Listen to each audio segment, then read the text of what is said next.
رات کی خاموشی میں صرف ہوا کی سرسراہٹ سنائی دے رہی تھی، اور اس ہوا میں ایک ایسی بو شامل تھی جو صرف ان لوگوں کا محسوس ہوتی تھی جنہوں نے قید کی ہوا، خستہ دیواروں اور ظالموں کے کوڑوں کی آواز سنی ہو۔ پہاڑوں کے دامن میں ایک دبلی پتلی لڑکی گرد آلود اور خوف زدہ اپنے پیروں کو گھسیٹتی ہوئی چل رہی تھی۔ چہرہ نقاب سے چھپا ہوا تھا، لیکن آنکھیں وہ سب کچھ بول رہی تھیں۔ وہ لڑکی جس کا نام فاطمہ تھا، بازنطینی فوج کی غلام بنائی گئی ترک لڑکیوں میں سے ایک تھی، مگر تقدیر نے ایک موقع دیا، اور وہ موقع بھی اس وقت آیا جب قید خانے کی دیوار پر ایک ہلکا سا شگاف پڑا۔ اس نے اپنے پاؤں کی بیڑیوں کو توڑا نہیں، بلکہ صبر سے کھول کر بھاگی، کیونکہ غلامی سے فرار میں صرف جسم نہیں، روح بھی آزاد کرنی پڑتی ہے۔ قریب ہی عثمان کے قبیلے کا خیمہ بسا تھا۔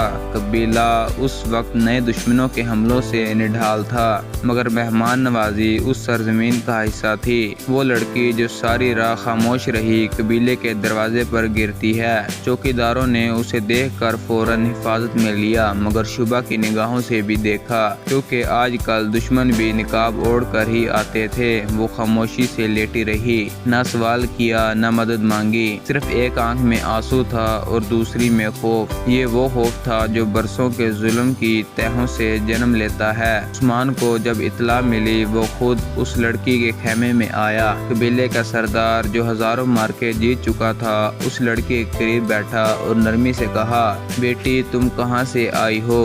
لڑکی نے کانپتی آواز میں کہا، جہاں سے کوئی پلٹ کر نہیں آتا، مگر میں پلٹ آئی ہوں۔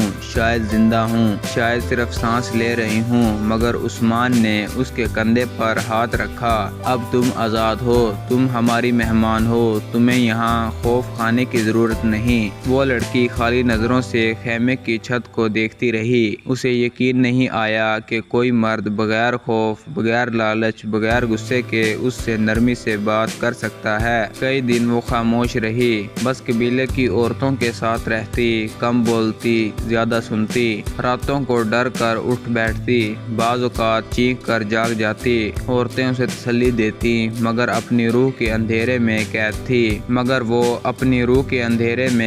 تھی، ایک دن عثمان کی بیوی بالا خاتون اس کے پاس آئی۔ اس نے فاطمہ کو اپنے ساتھ کھانے پر بلایا۔ فاطمہ جھجکی، مگر بالا نے نرمی سے اس کا ہاتھ تھاما۔ بیٹی، غلامی جسم سے نکل جائے تو روح کو بھی آزاد کرو۔ تمہارے چہرے پر خدا کا نور ہے، اور تمہاری خاموشی میں ایک کہانی ہے، کہو ہمیں سناؤ، ہم سننے کو تیار ہیں۔ فاطمہ کی آنکھوں سے ایک قطرہ آنسو گرا، اور اس نے پہلی بار خود سے کہا، شاید اب وقت آ گیا ہے۔ فاطمہ نے بالا خاتون کی آنکھوں میں دیکھا، وہاں نہ ترس تھا نہ شک، صرف محبت، صرف یقین، ایک ایسا یقین جو برسوں کے زخموں کو دھو سکتا ہے۔ وہ دھیرے سے بولی، میں بازنطینی سپاہ کے قلعے میں قید تھی، میرے باپ نے انکار کیا تھا ان کی غلامی قبول کرنے سے، اسے سب کے سامنے مارا گیا، میری ماں کو الگ کر دیا گیا، اور مجھے ان کے خیمے کا ایک خاموش سایہ بنا دیا گیا۔ اس کی آواز میں درد نہیں تھا، بس ٹھہرا ہوا سا سکوت تھا، جیسے آنکھوں نے سب دیکھ لیا ہو اور زبان اب صرف دہرانے پر مجبور ہو۔ میں نے کئی بار خود کو مار ڈالنے کا سوچا، مگر ایک دعا نے روک لیا۔ میری ماں نے جاتے جاتے صرف ایک جملہ کہا تھا، بیٹی اگر کبھی موقع ملے تو غلامی سے صرف جسم نہیں، عزت بھی واپس لینا۔ بالا خاتون کی آنکھیں بھر آئیں، مگر اس نے آہستگی سے کہا، اور تم نے وہ موقع چنا، تم بھاگی نہیں، تم لڑ کر نکلی ہو، تم قیدی نہیں رہی۔ فاطمہ، تم زندہ تاریخ ہو۔ ان دنوں عثمان کا قبیلہ بازنطینی سازشوں کا شکار تھا۔ ایک کے بعد ایک قبائل بغاوت پر آمادہ ہو رہے تھے۔ ایسے میں عثمان نے فاطمہ کو قبیلے کے خواتین خیمہ داروں کے ساتھ رکھنے کا حکم دیا، نہ صرف اس لیے کہ وہ محفوظ رہے، بلکہ تاکہ وہ خود کو ضروری محسوس کر سکے۔ فاطمہ چپ چاپ کام کرتی، سب سے نظریں چراتی اور تنہا سوتی، مگر ایک رات جب قبیلے کے ایک چھوٹے بچے نے خواب میں چینک کر رونا شروع کیا کیا۔ فاطمہ اس کے پاس پہنچی اور اس کی پیشانی پر ہاتھ رکھ کر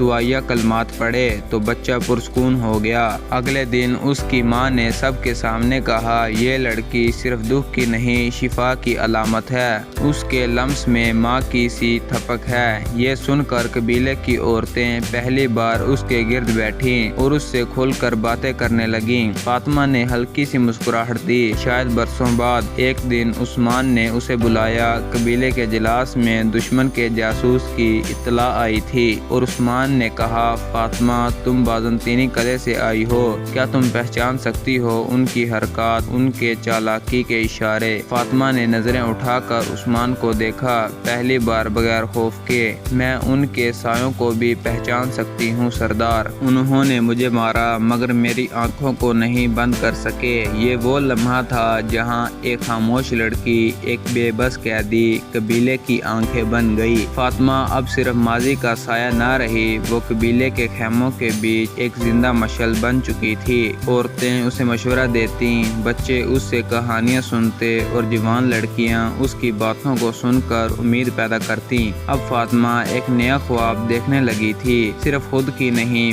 بلکہ ان تمام لڑکیوں کی جو غلامی میں سانس لے رہی تھیں، ان کی آزادی کا خواب۔ وہ جانتی تھی کہ آزادی صرف جسم کی رہائی نہیں ہوتی بلکہ یہ ایک شعور ہوتا ہے جو نسلوں کو جلاتا ہے۔ وہ قبیلے میں خواتین کے لیے ایک علیحدہ درسگاہ قائم کرنے کی کوشش کرنے لگی، جہاں نہ صرف وہ لکھنا پڑھنا سیکھیں بلکہ اپنے حقوق، اپنی پہچان اور اپنے مقام کو پہچانیں۔ عثمان نے اس کی بات سنی اور اسے مکمل اختیار دیا کہ وہ اپنے منصوبے کو عملی شکل دے۔ رفتہ رفتہ قبیلے میں تبدیلی آنا شروع ہو گئی۔ عورتیں اپنے اندر ایک نیا حوصلہ محسوس کرنے لگیں۔ فاطمہ نے ایک ایسا پیغام پھیلایا جو صرف زبان سے نہیں بلکہ عمل سے منتقل ہوتا تھا، مگر اس کا اصل امتحان اس وقت آیا جب بازنطینی افواج نے دوبارہ سر اٹھایا۔ عثمان نے قلعے پر حملے کی منصوبہ بندی شروع کی۔ فاطمہ نے قدم آگے بڑھایا اور کہا، مجھے وہاں جانے دیں، میں قلعے کے راستے، ان کے خفیہ اشارے اور پہرے داروں کی نقل و حرکت سب جانتی ہوں۔ عثمان نے اس کی طرف دیکھا، تمہارا ماضی وہاں دفن ہے